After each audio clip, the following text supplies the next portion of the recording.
साथियों नमस्कार। हमारे यूट्यूब चैनल अतिथि शिक्षक न्यूज़ MP14 में आपका बहुत बहुत स्वागत है।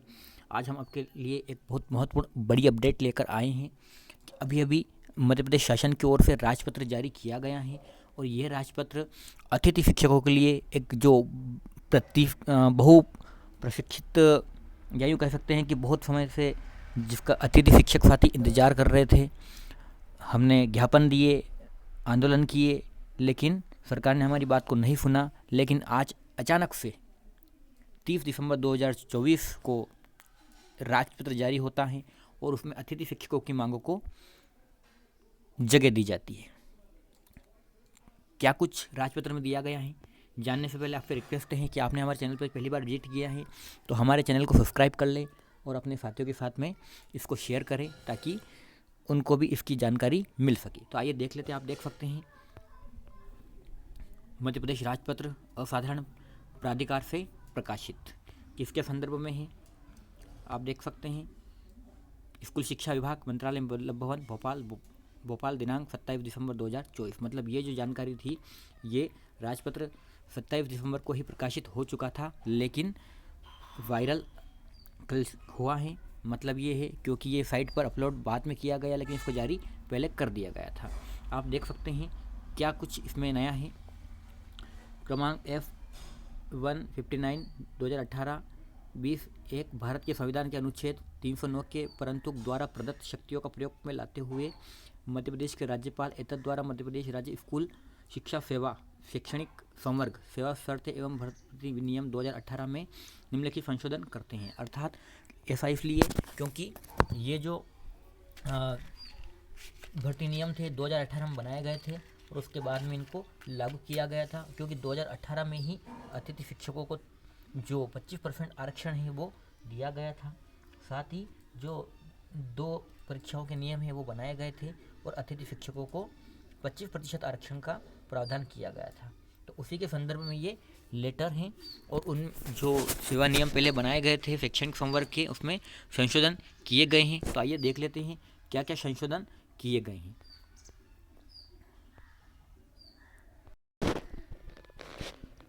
देखिए संशोधन क्या किए गए हैं। पहला है नियम 5 में उपनियम 4 में खंड क के स्थान पर निम्नलिखित खंड स्थापित किया जाए। अर्थात सीधी भर्ती के लिए शिक्षक पात्रता परीक्षा में अर्हता प्राप्त करने के पश्चात शिक्षक चयन परीक्षा द्वारा चयन होगा।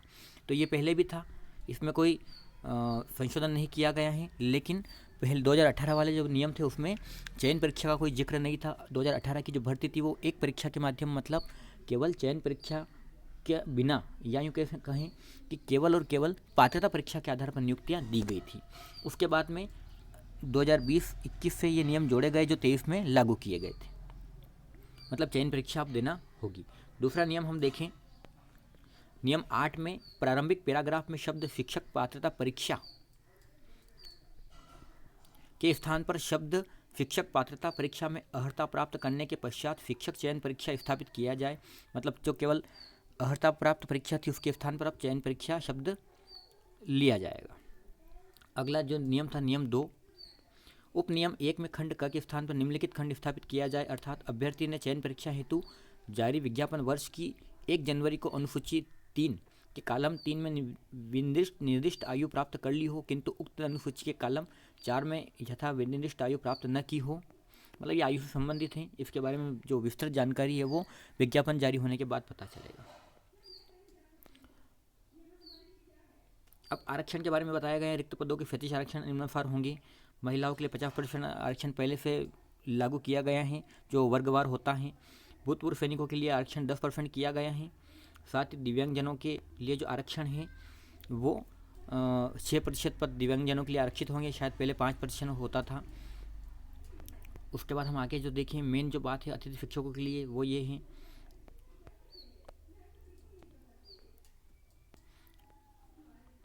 सीधी भर्ती के लिए शिक्षकों के रिक्त पदों के प्रत्येक प्रवर्ग के लिए कुल उपलब्ध रिक्तियों की 50%, मतलब पहले ये 25% होता था, 50% कर दिया गया है। ऐसे अतिथि शिक्षकों के लिए आरक्षित होंगी जिन्होंने न्यूनतम 3 शैक्षणिक सत्रों और न्यूनतम 200 दिवस के लिए मध्य प्रदेश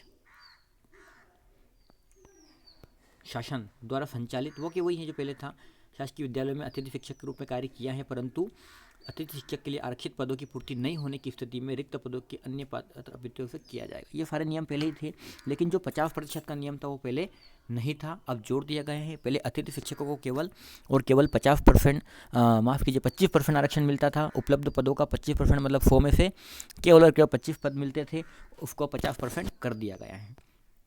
स्पष्ट किया गया है, क्योंकि एक जो भ्रम अतिथि शिक्षक साथियों में चल रहा है कि न्यूनतम एक सत्र में कम से कम 60 दिन आपको पढ़ाना आवश्यक है या कितने दिन पढ़ाना आवश्यक होगा, ये सब जो भ्रम थे वो चल रहे थे। तो इसको भी राजपत्र में स्पष्ट कर दिया गया है कि जो अतिथि शिक्षक साथी 3 सत्र और 2 दिन कार्य कर चुके हैं, लेकिन उनके लिए एक नया फाउंडेशन, नया ब्रेकर लगा दिया गया है।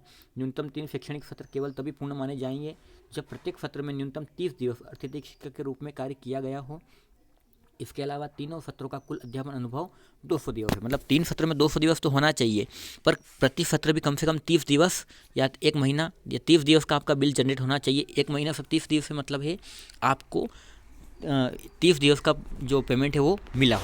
उसके बाद में और आगे नियम बताए गए हैं, लेकिन सबसे बड़ी जो बात है वो जो पद बताए गए हैं वो बहुत ज़्यादा बताए गए हैं। अगर इसके अनुसार भर्ती होती है तो सारे ही अतिथि शिक्षक साथी इसमें समावित हो जाएंगे। देख लीजिए, प्राचार्य हाई स्कूल के 1114 पद बताए गए हैं, द्वितीय श्रेणी के पद हैं। उच्च माध्यमिक शिक्षकों के 48,223 पद हैं, द्वितीय श्रेणी का पद हैं। तीसरा हम देखें तो प्रधानाध्यापक के 250 पद हैं। माध्यमिक शिक्षकों की 99,157 तृतीय श्रेणी के पद हैं। माध्यमिक शिक्षक खेल के जो खेल शिक्षक PTI होते हैं 931 पद हैं। माध्यमिक शिक्षक गायन वादन के 700 पद हैं जो अभी भर्ती होने वाली हैं। IT के पद अभी प्रक्रिया में हैं। प्रधानाध्यापक प्राथमिक शाला के भी 250 पद हैं। प्राथमिक शिक्षक मुख्य जो चयन परीक्षा भी होना है 1,31,000 पद बताए गए हैं, और ये इसकी श्रेणी नहीं बताई गई है। इसका जो पे स्केल है वो 5200, 20,200, 2400 रुपये हैं, ग्रेड पे हैं। लेवल 6 का पद है, जबकि प्राथमिक शिक्षक भी यही हैं। 860 पद प्राथमिक शिक्षकों के बताए गए हैं, खेल शिक्षकों के। लेकिन एक महत्वपूर्ण चीज़, प्रयोगशाला सहायक, जिसकी भर्ती लगातार शासन ने लटका रखी है, 8,515 पदों पर होना है, और ये भी 3rd ग्रेड का पद है। उसके बाद में और सब प्राथमिक शिक्षक गायन के भी हैं, नृत्य के हैं, सारे पद इसमें बताए गए हैं, और इनको भरने का प्रकार भी बताया गया है कि प्राचार्य हाई स्कूल उप प्राचार्य के जो पद हैं वो 1114 वो सीधी भर्ती से न भरकर केवल और केवल प्रमोशन से भरे जाएंगे, और जो उच्च माध्यमिक शिक्षक के 48,000 पद हैं वो पद 50% सीधी भर्ती से और 50% प्रमोशन से भरने का जो प्रावधान पहले से चालू है। साथ ही सभी पदों को भरने का जो प्रकार वो बताया गया है। अब देखना ये होगा कि जो पद राजपत्र के माध्यम से जारी किए गए हैं वो कब तक लागू होंगे, कब तक इनको नियमावली में लिया जाएगा। उच्च माध्यमिक शिक्षा के लिए न्यूनतम आयु 21 वर्ष निर्धारित की गई है, ठीक है। उसके बाद में आयु का जो छूट होगा, लेकिन कम से कम 21 वर्ष होना चाहिए। माध्यमिक शिक्षा के लिए भी 21 वर्ष हैं। उसके बाद में हम आगे देखें तो प्राथमिक शिक्षक के लिए भी यहाँ पर आयु का निर्धारण किया गया है, 21 वर्ष हैं। इस भर्ती में भी ये हुआ था कि 21 वर्ष के बाद ही ज्वाइनिंग दी गई थी, और जो अधिकतम आयु है उसको शासन के नियमों के अनुसार छूट दी जाएगी। साथियों, आपको वीडियो कैसा लगा, ज़्यादा से ज़्यादा लाइक करें, शेयर करें और साथियों के साथ शेयर करें।